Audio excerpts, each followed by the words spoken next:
What's up, guys? How you doing today, man? Haven't done a video in a minute.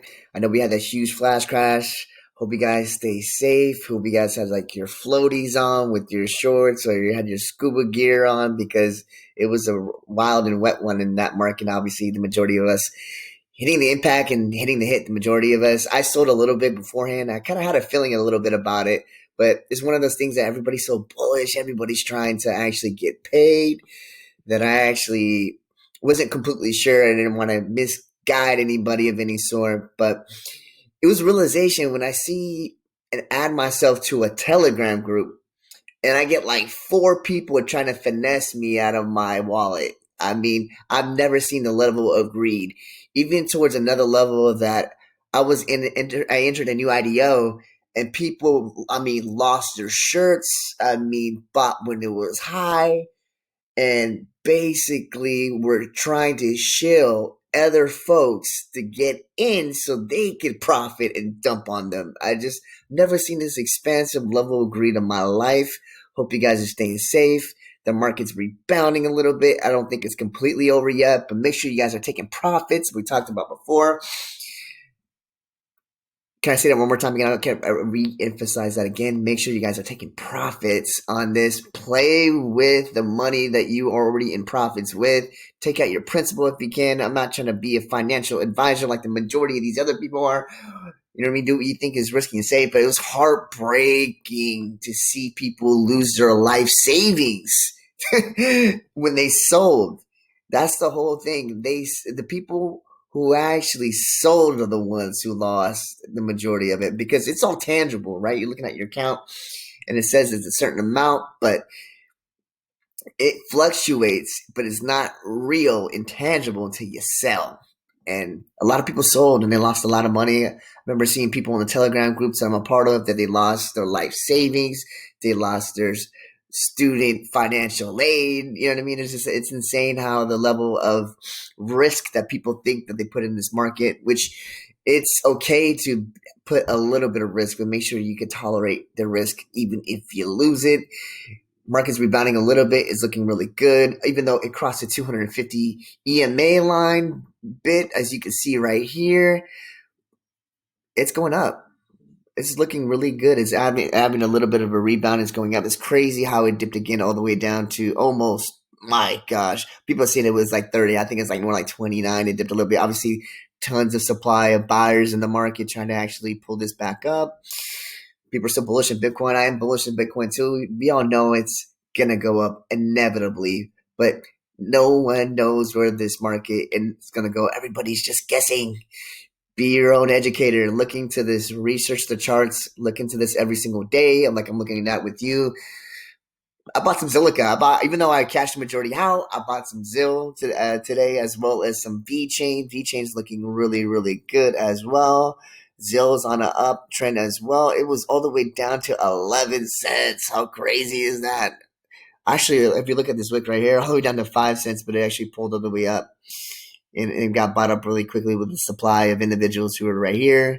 And it's looking long right now as well, too. Zill, are zillionaires, a Zilliqa individual, and folks who are love this project, who think it's undervalued, just like the top 100 is so undervalued. My goodness, you look into this right now and you can see how undervalued the majority of these projects are. I still want to know why CoinMarketCap hates Hex, because Hex needs to be in the top 100. It certainly is in the top 100. It's actually the top 10, if I'm not 11 to 13, I would say, if you look at some other analytics, you know what I mean? But a lot of these projects are under that Cardano at 186. We all know that's going to go beyond $2-3. XRP, not even a question, was at 99 cents. Now it's hitting $1.23. It hasn't even hit its all-time high yet, which is amazingly good for us, that people who are trying to still get in this market. But the majority of the risk obviously is going to be in some of these other coins that are like top 100, not top 100, excuse me, top 200, top 300 on the list. As you can see, I know 1inch was another good one that actually needs to be on point as well. Flow, KuCoin token, Bitcoin Diamond has been going on a tear. Don't buy that anymore. That's really did pump completely. But 1inch, that's another good project right there. It's undervalued, really good DEX. Verge, Venus on the Binance Smart Chain. A lot of those projects are still coming up as well. We talked about Dent. I like Dent too. It has a lot of room for growth. VeChain token. We talked about on the VeChain on that blockchain. A lot of these other coins are extremely undervalued. A lot of potential in the majority of them. The market doesn't look like it's rebounded, but be safe. Make sure you take those profits. Zill's on a run up completely, as you can see right here. Zill's VRA. If anybody doesn't know, her VRA is actually having a listing with Binance. Hope that's coming soon. We all know how those listing with Binances they roll. They are going to be exponential. This one completely here, VRA is a complete low market cap, so that's going to be actually beneficial because the fact that we all know people say that market caps don't legitimately matter because the fact is it doesn't matter because people are willing to pay for the price. An example of that, was Doge. It skyrocketed no matter how high the market cap was. Same thing. XRP is top 5, top 6, top 10. It doesn't really matter. You don't feel like it matters with the market cap, but I think in my mind it still does. Legitimately, coin only X's dependent on the market cap, right? The money flowing into it X's the market cap, right?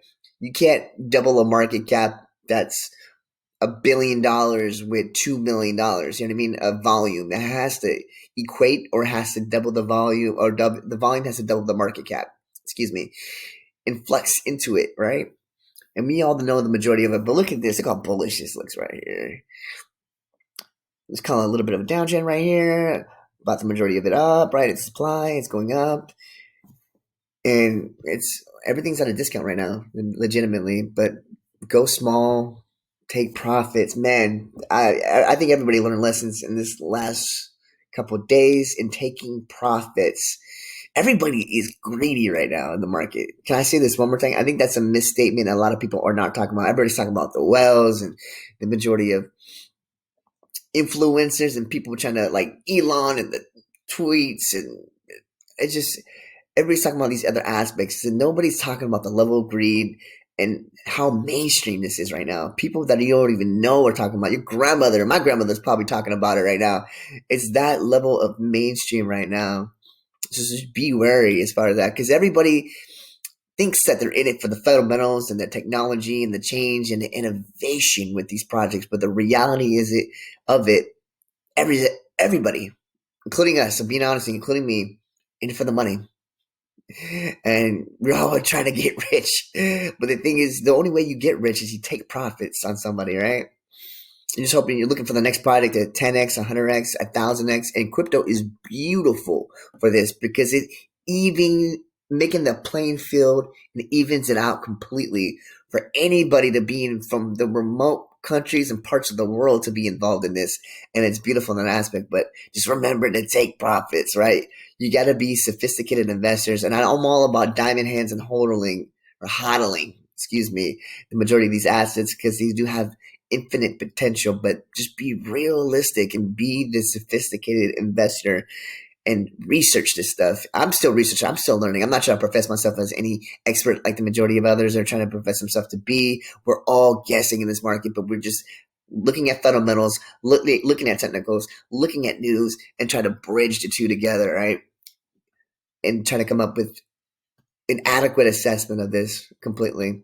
I got a TradingView. Go to TradingView and get a premium account. I'm telling you, it's worth every single penny of it if you can. They actually have a 30-day free trial. I enrolled in it. You can look and see. Obviously, this is a TradingView account right here, and learn the technicals. Learn these little email lines. Learn the volatility, the volume right here, and play with it. You can kind of actually even kind of guess what the market was at a certain point, and kind of guess where it went, depending as far as the volume and where it's at the specific moment in time, and obviously using some of the signals and EMA lines and technicals and MAs and SMAs, and there's so many of them, Bollinger Bands, and that you actually utilize to read these graphs and look at the technicals and merge it with news. But I want to make a short video. Hope you guys are doing okay. Hope none of you guys got wrecked. It's coming back. It's looking really, really good so far. It's going to be stagnant. I'm not sure if you guys remember Trig, but it's going to be like a little sine wave in Trig. You remember those signs? The majority of us loved it. Some of us hated it, but it's just going to be stagnant for a little bit, going up and up and up and up a little bit more. Don't think it's over yet, but take profits. I did. I'm only playing with a little bit of capital right now, and turn that into something, or it might not turn into anything, but at least some of us can write that off in taxes, right? Write off your depreciation or your losses and gains. Actually, losses. You only can write off your losses in your taxes too. It works out better in the end. Not fun, but just a little bit of advice. Talk to you guys soon. I love doing these videos. Miss it actually. I should have been doing more of it. Too much research in the market, but hope you can learn from each other. Give me some feedback as far as how we can learn from each other, and I'll see you guys soon. Bye.